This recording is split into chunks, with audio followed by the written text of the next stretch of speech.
Welcome to Telangana వెలుగు. నేను మీ రాజు. ప్రస్తుతం మనతో పాటు అమిక రంగయ్య గౌడ్ గారు ఉన్నారు, మాజీ సైనికులు. సో సైనికుల కోసం ప్రభుత్వం వారికి కేటాయించినటువంటి ల్యాండ్ల విషయంలో కావచ్చు, పెన్షన్స్ విషయంలో కావచ్చు, అలాగే వాళ్ళకి రావాల్సినటువంటి బెనిఫిట్ విషయంలో కూడా చాలా సంవత్సరాలుగా ఫైట్ చేసుకుంటూ వస్తున్నారు. సో మరి వారికి ఇప్పటికైనా సరే న్యాయం జరిగిందా? గతంలో ఉన్నటువంటి కేసీఆర్ గారితో కావచ్చు, రోషయ్య గారితో కావచ్చు, కిరణ్ కుమార్ రెడ్డి గారితో కావచ్చు, ఇప్పుడు ఉన్నటువంటి రేవంత్ రెడ్డి గారికి కూడా ఎన్నో సార్లు కూడా వినతి పత్రం ఇచ్చామని చెప్పేసి కూడా చెప్పుకొస్తున్నారు. సో మరి సైనికులకి ఈ రాష్ట్ర ప్రభుత్వమైన న్యాయం చేస్తుందా లేదా, మరి వారు ఏమంటారు అనేది వారి మాటలు తెలుసుకుందాం. నమస్తే రంగయ్య గౌడ్ గారు, ఎలా ఉన్నారు సార్? పర్వాలేదండి, హెల్త్ కొద్దిగా సహకరిస్తుంది. ఏజ్ కూడా పెరగటం వల్ల ఉన్నంతలో ఈ మధ్య కాలంలో సైనికులకి ఏదైనా మేలు జరుగుద్దా అని ఒక తాపత్రయం కొద్దీ మీడియాను రిక్వెస్ట్ చేస్తూ ముందుకు పోతున్నా. సార్, తెలంగాణ మాజీ సంక్షేమ సంఘం గతంలో పెట్టడం అనేది జరిగింది. అప్పటి నుంచి కూడా మీరు సైనికుల కోసం ఫైట్ చేసుకుంటూ వస్తున్నారు. సో ఇంతవరకు న్యాయం జరిగింది, ఏం జరిగింది? సో మరి కొంచెమన్నా మీ ఫైల్ అనేది కదలడం అనేది జరిగిందా? గతంలోనే మీకు ప్రభుత్వం ల్యాండ్ ఇష్యూ కూడా చేసింది. సో ఆ సాక్ష్యాలు కూడా మీరు చాలా సందర్భాల్లో ప్రవేశపెట్టడం అనేది జరిగింది. సో ఇప్పుడున్నటువంటి సర్కార్ ఏమంటుంది సార్? గత సర్కార్ ఏమన్నది? ఇప్పుడు ప్రస్తుతం ఉన్న సర్కారు మనకు వెల్ఫేర్లు చూడాలి అంటే వాళ్లకు వాళ్ళ ప్రభుత్వ పాలన రాజకీయంగా నిలబెట్టుకోవటమే కారణంగా కనపడుతుంది తప్ప ఈ సైనికులు వీళ్ళకేదో చెయ్యాలనే ఆకాంక్ష వాళ్ళల్లో ఉన్నట్టు కనపడటం లేదు. ఎందువల్ల కనపడటం లేదంటే 2001లో నేను 1999లో ఈ సంఘాన్ని స్థాపించిన అప్పుడు ఘోరంగా కార్గిల్ యుద్ధం జరుగుతుంది. అక్కడ బార్డర్ లో జరుగుతున్న సందర్భాన్ని దృష్టిలో ఉంచుకొని ఇప్పుడన్నా మనకేమన్నా న్యాయం చేయాలి అంటే ప్రభుత్వానికి కొద్దిగా కళ్ళు తెరిపించాలి. కళ్ళు తెరిపించాలంటే యుద్ధం జరుగుతున్న సందర్భంలో మనం కొద్దిగా వాళ్ళని మేల్కొల్పుదామనే సంకల్పంతో అప్పుడు అల్వాల్లో ఉండే ఈ ఆఫీసు ఏది ఈశ్వరి అపార్ట్మెంట్ లో అక్కడ నేను మాజీ సైనికులను కొంతమందిని సంఘంలో చేర్పించి వాళ్ళ ద్వారా ప్రభుత్వం ముందుకు పోవాలనే ఆకాంక్షతోటి నేను కవర్ చేశాను. కవర్ చేసిన ఆ టైంలో ఎవరు ముఖ్యమంత్రి ఉండే అంటే చంద్రబాబు నాయుడు ఉండే. చంద్రబాబు నాయుడు నా శ్రమను, నా కష్టాన్ని, మాజీ సైనికుల పరంగా పోరాడుతున్న సందర్భాన్ని దృష్టిలో పెట్టుకొని రంగయ్య నువ్వు ఇట రా అని పిలిచి నాకు టీడీపీ పార్టీలో సభ్యత్వం కల్పిస్తూ మా సైనికులది ఒక మీటింగ్ పెట్టి నాకు సైనిక విభాగం అధ్యక్షుడిగా, రాష్ట్ర అధ్యక్షుడిగా నన్ను నియమించటం జరిగింది. నియమించిన తర్వాత మా మూమెంట్లలో కూడా మీకు కావాల్సిన వెల్ఫేర్లు నేను అందిస్తాను అని ఆయన చెప్పటము, సైనికుల మహిళలు, వాళ్ళ వితంతువులు, యుద్ధంలో చనిపోయిన సైనికుల కుటుంబాలు ఎంతో ఆనందపడినాయి. మేమనుకున్నాం ఈ టైంలో మనకు అయిపోయిందంటే మన కుటుంబాలకు నిజంగా ఎంతో మేలు జరిగినట్టు అనుకొని నేను మూమెంట్ పెట్టాను. సరే, ఈ విధంగా జరుగుతూ వస్తున్న సందర్భంలో వైఎస్ రాజశేఖర రెడ్డి ఆయన ఎంతో ఉన్నత భావాలు సైనికుల పరంగా ఉన్నట్టు కనపరిచేవాడు. అంటే ఆయన మాటల్లో గాని చేటల్లో గాని ఈ విధంగా ఉండేది. ఆ విధంగా ఉంటున్న ఆయన మాకు ఇళ్ల స్థలాల విషయం వచ్చేటాలకనే మీటింగ్ పెట్టించి క్యాంప్ ఆఫీస్, ఆయన ఇంటి దగ్గర ఉన్న క్యాంప్ ఆఫీసులో ఆడ నాకు భరోసా ఇచ్చేసిండు, ఆ ల్యాండ్ మీదే మీకు ఇస్తాను అని.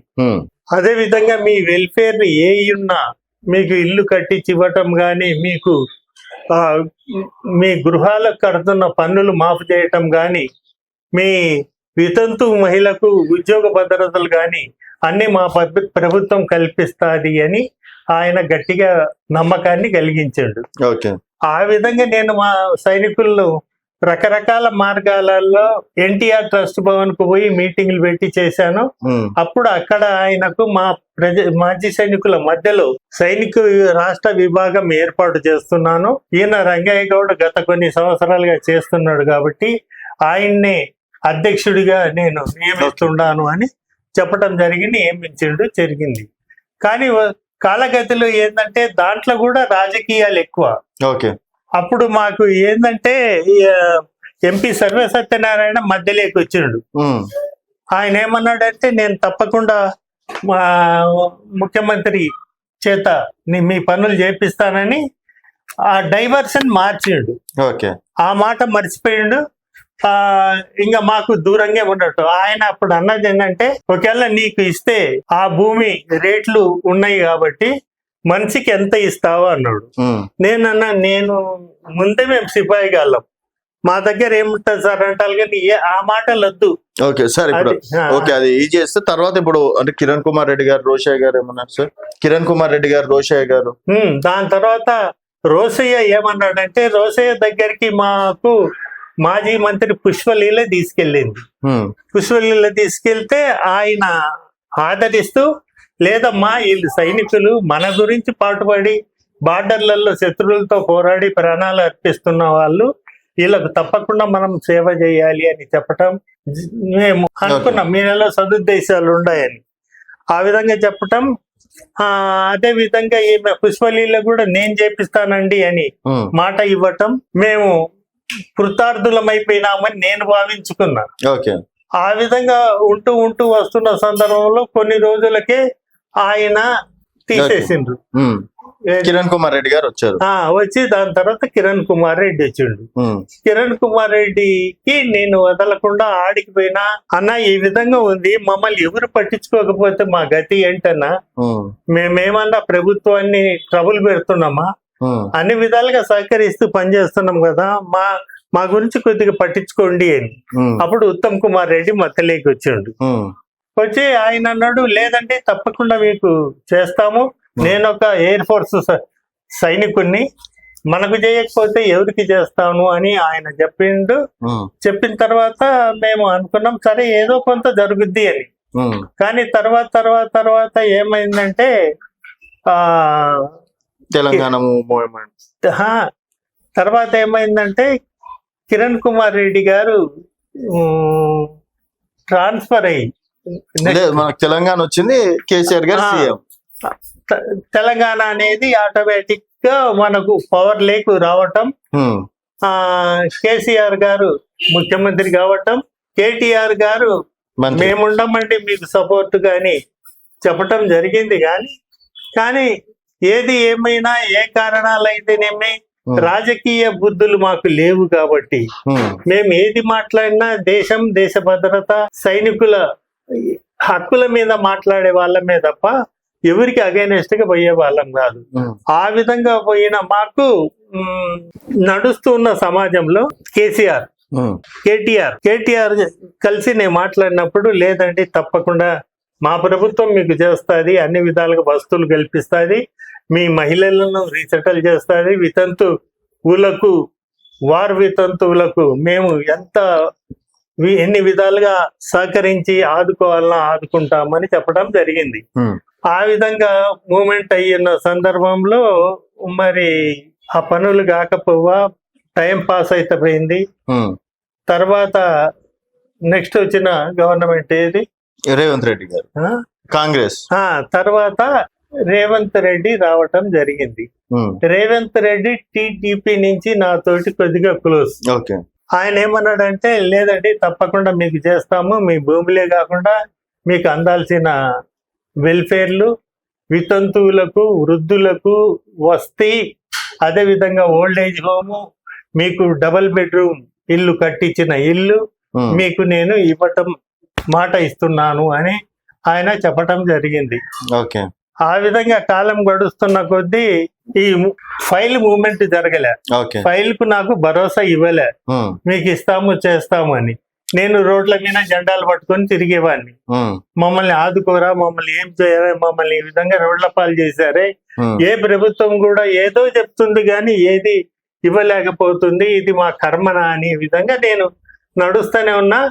మన మీడియా సహోదరులు అయితేనేమి, ప్రింట్, ఎలక్ట్రానిక్ మీడియా నన్ను ఎంత ఫోకస్ చేయాలనో అంత ఫోకస్ చేసే ప్రయత్నం అయితే చేసింది.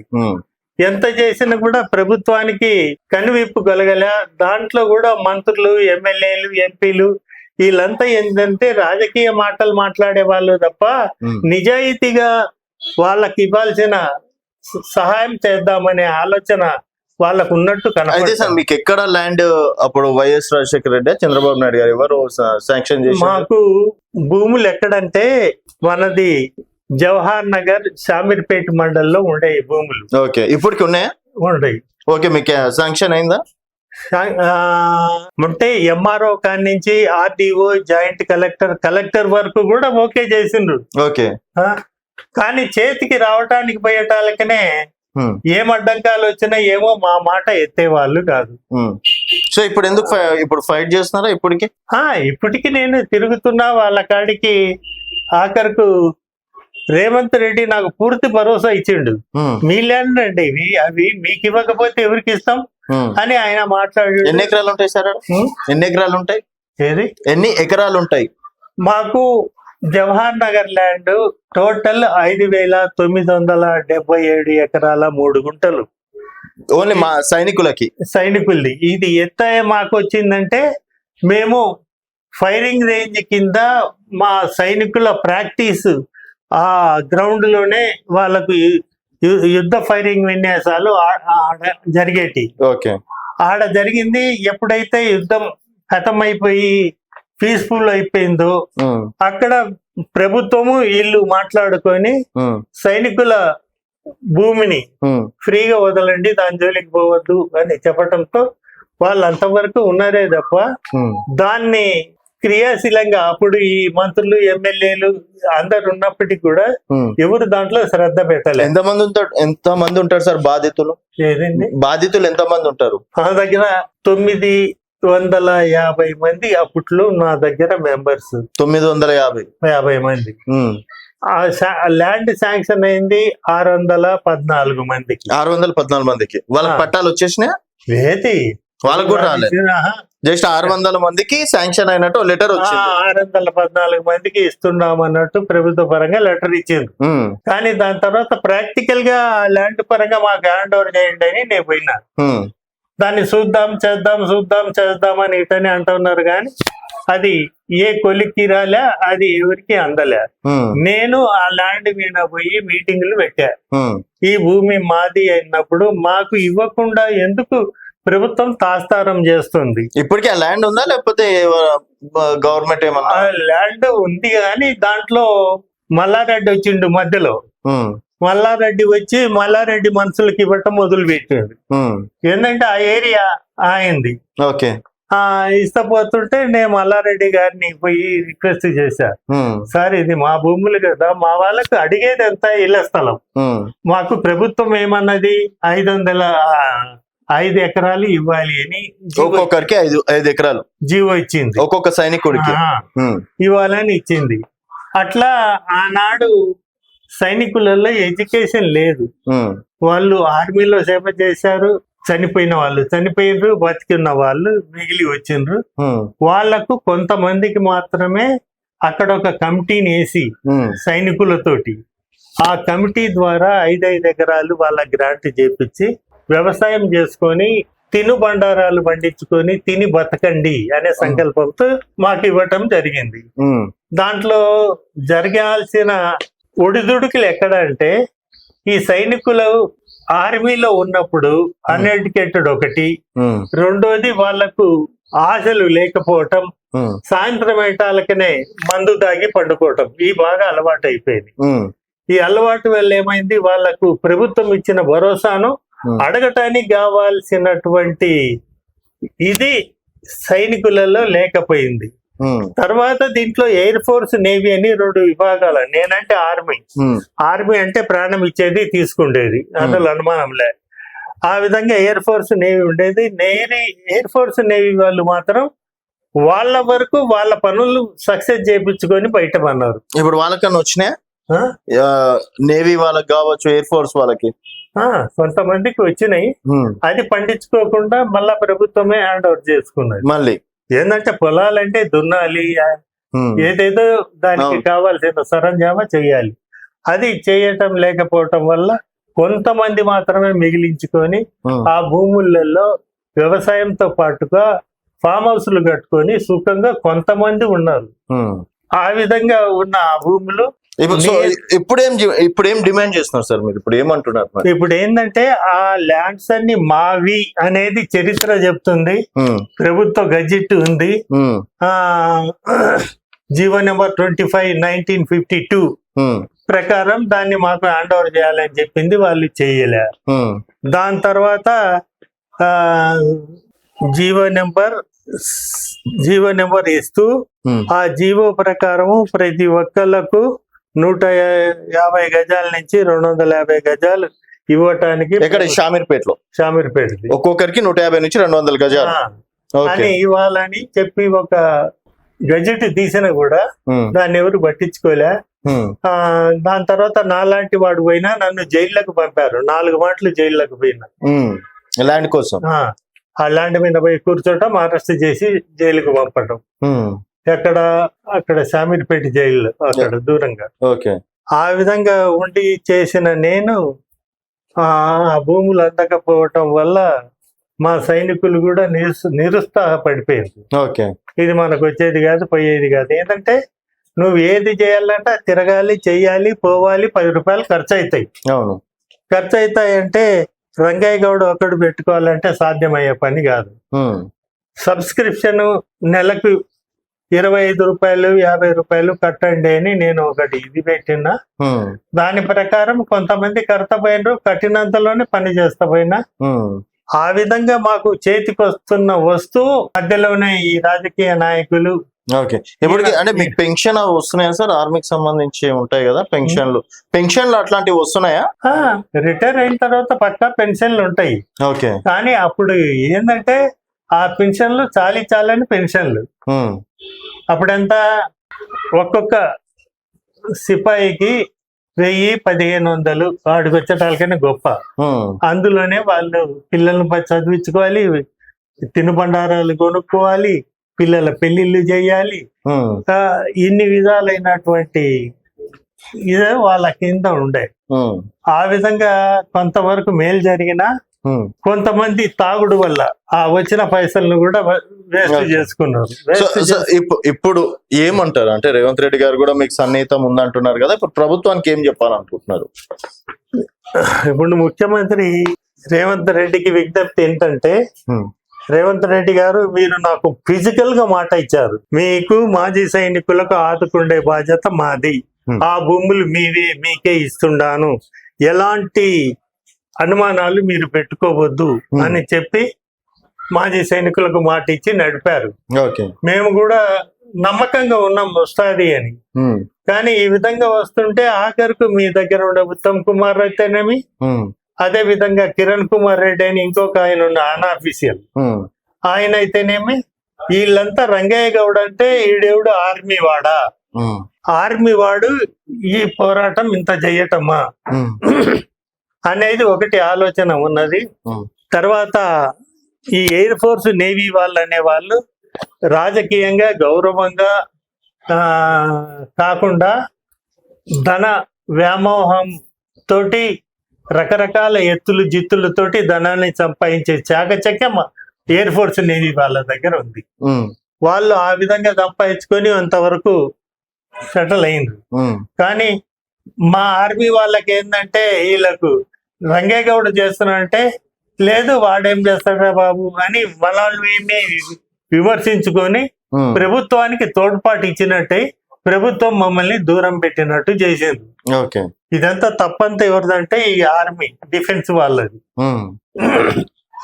నేను ఈ విధంగా నేను పోరాటానికి కొంతమంది మాత్రమే సహకరించిండ్రు. నా వెనక ధర్నాలు చేసిండ్రు, భూముల మీద పోయి కూర్చున్నాం. అదే విధంగా మా సైనిక వీరులకు కార్గిల్ డే సందర్భంగా నేను రకరకాల పరేడ్ గ్రౌండ్ లో ఉన్న అమర సైనికుల స్తూపం వద్ద 26 జూలైన ఆడ చేసి అందరినీ కట్టజేస్తే ఆడ మా భూములు మా సంక్షేమాలు పట్టించుకోండి అని ఎలుగెత్తి ఏడ్చేవాడిని. అయినా కూడా ఈ ప్రభుత్వాలకు దూరం రాలే. రెండోది దానికి తగినట్టు మా మాజీ సైనికులలో చైతన్యం రాలే. కింద స్థాయి ఆర్మీ వాళ్ళ దగ్గర ఉన్న ఎయిర్ ఫోర్స్ నేవీ వాళ్ళు మాత్రం శ్రమ పడే తత్వం వాళ్ళది కాదు. Okay sir. సో మొత్తానికి అయితే మీ షామీర్పేటలో ఉన్నటువంటి 5,000 ఎకరాల్లో ఒక్కొక్కరికి 150 నుంచి 200 గజాలు రావాలి అనేది మీ ప్రధాన డిమాండ్. ఇది ఎవరు? జస్టిస్ విబిఎస్ రావు ఆయన కల్పించుకొని ఇది 6,000 ఎకరాలు ఉంది, వీళ్ళకి ఎంత ఇచ్చినా తక్కువే కదంటే. మనము హైదరాబాద్ లో బోలెడంత మంది మాజీ సైనికులు ఉండరు కాబట్టి అందరినీ సెటిల్ చేయాలి అంటే అందరికి ఒక 150 గజాల లెక్క ఇవ్వాలి అని సీఎం కు లెటర్ రాశాడు. నేనేమంటున్నాను, ఇప్పుడు మీరు సీఎం గారికి కావచ్చు ప్రభుత్వానికి ఏం చెప్పాలనుకుంటున్నారు? నా సవినీయంగా విజ్ఞప్తి ముఖ్యమంత్రి రేవంత్ గారు అయితేనేమి, ఆ డిప్యూటీ సీఎం బట్టి విక్రమార్క అయితేనేమి పాదాలు పెట్టి నమస్కరించి చెప్తున్నా, మేము ఇప్పుడు నా వయసు 74 సంవత్సరాలకు వచ్చిన ఇంకా ఉంటే కొద్ది రోజులు మాత్రమే నాలాగా సైనికులు కొంతమంది ఉంటారు. మరి ఉన్న ఇల్లు రేపు కుటుంబానికి ఏమి ఇచ్చిపోవాలి? ఇప్పుడు ఏంటంటే మా పెన్షన్లు అంటే ఇప్పుడు పెరిగినాయి, అంతకు ముందు అయితే చాలని తిండితోటే మేము పని చేసి వచ్చిన వాళ్ళం. మరి ఇటువంటి పరిస్థితుల్లో రేవంత్ రెడ్డి గారు పట్టించుకుంటే జవహర్ నగర్ అనే 6,000 ఎకరాలలో ఇప్పుడు ఎట్టలేదన్నా కూడా 4,000-3,500 లోపల ఎకరాలు ఉన్నాయి. అదంతా అడవిలలో ఇది చెట్లు చేమలతోటి నిండి ఉన్నాయి. అటువంటి భూమిని సైనికులకు ఇస్తే వాళ్ళు సరి చేసుకొని ఎంతో కొంత 150 గజాలే అనుకుందాం, 150 గజాలలో ఏదో గుడిసె బొడిసె వేసుకొని పిల్ల పాపలతోటి వాళ్ళు ఉండగలుగుతారు కదా. ఈ పని ఎందుకు చేయలేకపోతున్నా? మీరు మీ పొలిటికల్ లీడర్లు, వాళ్ళ కుటుంబాలు, వాళ్ళ పిల్లలు, వీళ్ళు మాత్రమే లగ్జరీగా బతుకోవాలి అనే ఆలోచన మీకు ఎందుకుంది? ఓకే, సో మొత్తానికి జవహర్ నగర్ లో మీకు రావాల్సినటువంటి ల్యాండ్ మీకు ఇప్పియాలన్నది కాన్సెప్ట్. ఇప్పియాలి కాదు, లెటర్లు ఇచ్చిండ్రు ఇస్తాము అని. ఓకే, శాంక్షన్ మీకు పట్టాలు రావడం ఒకటే లేటు. పట్టాలు ఆఖరుకు ఎంఆర్ఓ, ఆర్టీఓ, జేసీ వీళ్ళు కూడా పొలిటికల్ వాళ్ళ చేతులలో ఉండి మాటలు తప్పుతా పోయినరు. వీళ్ళు రూల్ మీద వాళ్ళ బాధ్యతల మీద నిలబడలే. ఇకపోతే మొన్న కల్లాల్ రమేష్ బాబు చైనా బార్డర్ లో చనిపోయాడు. చనిపోయిన సందర్భంలో నేను వాయిస్ ఎత్తిన, అయ్యా ఈ విధంగా అంటే ఓకే, వాళ్లకు రాజకీయ పలుకుబడి ఉన్నారు, మంత్రి గారు ఎమ్మడున్నారు, ఆయన వాళ్ళకి అన్ని విధాలుగా వస్తువులు కల్పించడం జరిగింది. ఇలా 5 ఎకరాల స్థలాలు, జూబ్లీ హిల్స్ లో బిల్డింగ్, ఆమెకు డిప్యూటీ కలెక్టర్ హోదా, అదే విధంగా వాళ్ళ అమ్మ నాన్నకు భూములు వ్యవసాయానికి 5 ఎకరాలు, 2.5 ఎకరము, 3 ఎకరాలు ఈ విధంగా ఇచ్చి ఆదుకున్న ప్రభుత్వం ఈ సైనికులకు, పేదలకు, సిపాయిలకు ఓఆర్స్ అంటారు, అదర్ ర్యాంక్స్, వీళ్లకు ఒక 200 గజాలు, 150 గజాలు ఇచ్చి ఇల్లు కట్టించుకుండే ఆలోచన వాళ్లకు లేకపోవటం. ఆ భూములు ఎవరు అంటే సైనికులే. ఇప్పటికి కూడా అడిగిపోతే ఏమంటారు, ఇది జవహర్ నగర్ భూములు అండి, సైనికులే, ప్రభుత్వాన్ని కాదు. మరి ప్రభుత్వం ఎందుకు ఇటువంటి కుచితపు ఆలోచనలు పెట్టుకొని ధన సమాధానే ధ్యేయము, రాజ్యపాలనే పోవము, ఓట్లు సంపాదించుకోవటమే ముఖ్య ఉద్దేశంగా బతుకుతే ఈ రోజు ఉండవు, రేపు వస్తావు. ఏంటంటే మన పుట్టినోళ్ళు. ఓకే, సో మొత్తానికి అది మీ డిమాండ్ ప్రధానంగా. సో చూద్దామండి మరి ప్రభుత్వం దీనిపైన ఏ విధంగా స్పందిస్తుంది అనేది చూడాల్సిన విషయం. థ్యాంక్ యూ అండి, thank you so much. So ఇది అంటే రంగయ్య గౌడ్ గారు ఏమంటున్నారు అంటే, నాతో పాటు దాదాపుగా 600 మందికి అంటే అలాట్మెంట్ కూడా అయ్యింది, కేవలం ప్రభుత్వం చొరవ తీసుకుంటే డెఫినెట్ గా మాకు ఆ పట్టాలు అనేది చేతికొస్తాయి అన్నది వారి యొక్క ముఖ్య ఉద్దేశం. సో మరి రంగయ్య గౌడ్ లాంటి వాళ్ళకి కూడా న్యాయం జరగాలని చెప్పేసి కోరుకుందాం. చూస్తూనే ఉండండి తెలంగాణ వెలుగు.